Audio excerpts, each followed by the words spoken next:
What's going on, guys? Today we got another pretty big trade as we get closer to the trade deadline. Columbus Blue Jackets traded David Savard to the Tampa Bay Lightning in exchange for a first and third round pick. Now, when I heard Savard was going to the Lightning, I never would have thought that Detroit was actually included in the trade. It's a three-way trade. Basically, Columbus traded Savard to the Tampa Bay Lightning through the Red Wings. That way they could retain even more salary on him. First, Columbus retained 50%. Then Detroit retained 50% of that. So basically, 75% of his salary was then retained before he went to the Tampa Bay Lightning. I think his actual salary is like $4.25 million. As you can see there, Tampa Bay's only going to have to pay him just over $1 million.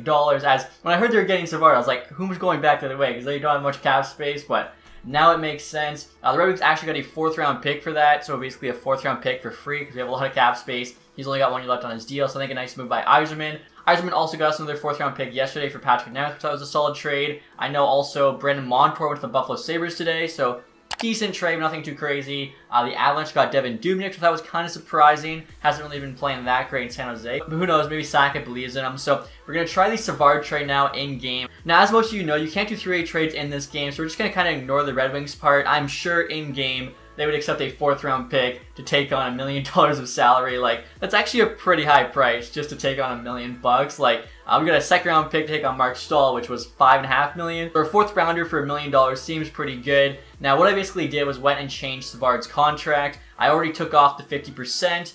So now, when he goes to Tampa Bay, it will be what they're actually going to pay him.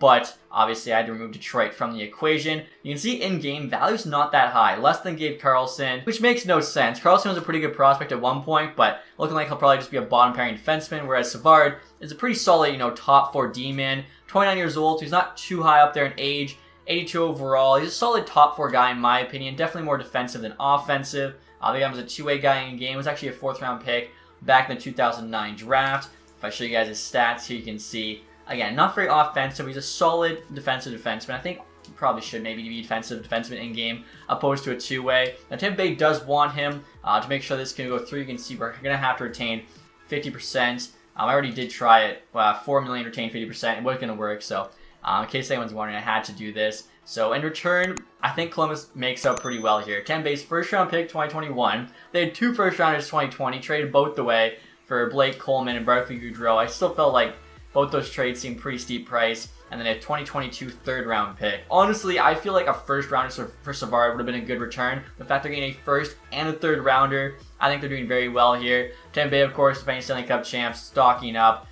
So they're not going to say yes to this because, I mean, look at the value there. It's double, maybe even triple on Tampa Bay's side.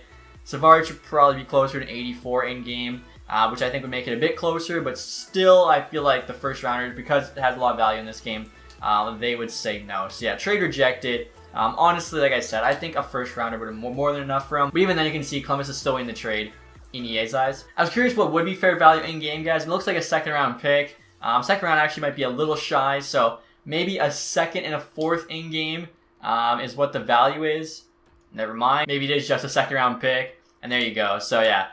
EA feels like the 1st and 3rd definitely a little bit much. And actually, I want to give you guys an updated look at Columbus defense when they're healthy. Werenski actually just went down for the rest of the season, which sucks for them. But normally, of course, Werenski-Jones would be that top pair. Then they got Dean Kukin with Gavrikov in the 2nd. Carlson Del Zotto on the bottom pair. It's kind of crazy, actually. Columbus has traded half of their former top 6 in less than a year. Ryan Murray, they shipped out for like a 5th round pick, which seemed like terrible value. They also traded Navera to the Florida Panthers. I don't think they got really much return there either. Now they're actually getting a very nice return on David Savard. But still, trading away half of your top 6 defense, less than a year. I think they wanted to clear cap space to get Dubois signed, but they ended up trading anyway for Laine. So really no excuse now to not get Laine signed. They definitely have the cap space. If after all this and after the trade for him, they lose him, that's not going to look good. So this is kind of cool, guys. I'm now trying to trade from Tampa Bay's perspective, and Columbus actually has David Savard on the block. You can see there we got them retaining 50%, which is really like 75. Giving them our 1st round pick 2021, 3rd rounder 2022. They actually want both of them. So the fact that Savard's on the block, they want the picks. The value's probably like 2.5 times on our side. This is for sure going to go through. Also, guys, forgot to mention for all these trade sim videos, I always have the difficulty on medium in case you're wondering. This one, it's not even close though where it's going to matter, but sometimes it was really close. The difficulty will make a difference. And after the trade, guys, when you get an update look at the Lightning's lines, this is what they might look like heading into the playoffs. I assume by then Stamkos will be back, but obviously Kucherov is done for the year. Now, the first lines are playing very well this season. Platt's like almost a point per game. Point Stamkos killing it as always.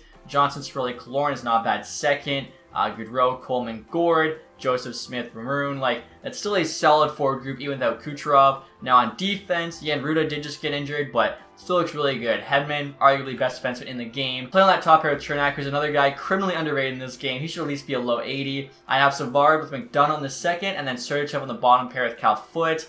Now, is this what they're going to have? I'm not sure. They could have Savard just be on the bottom pair with Foote, bring up Sergachev.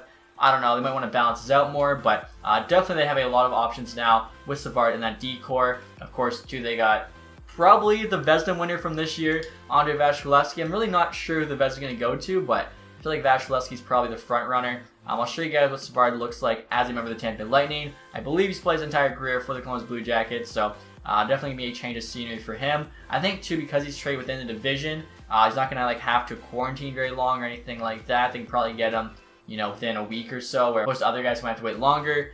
Now, that looks nothing like David Savard. That looks pretty generic to me. Even the beard does not look right. But at least there you can see the name and number. That's definitely one of the worst game faces I've seen. Like, I want his picture to actually pop up here. Yeah, like his beard's way lighter than that too. I don't know. But anyway, guys, that is it for this trade sim video. Hopefully you enjoyed it. Let me know in the comments section who you think won the trade. Like I said, I think Savard's a nice add for Tampa Bay, but a first and a third round pick's a very, very expensive price. I think Columbus is probably the winner here, but I am a little bit worried about just like what that defense is going to look like for them going into next season. So let me know in the comment section what you guys think won. If you enjoyed this video, leave a thumbs up. If you haven't subscribed yet, make sure to sub button. As always, guys, thanks so much for watching. Have a nice day. Goodbye.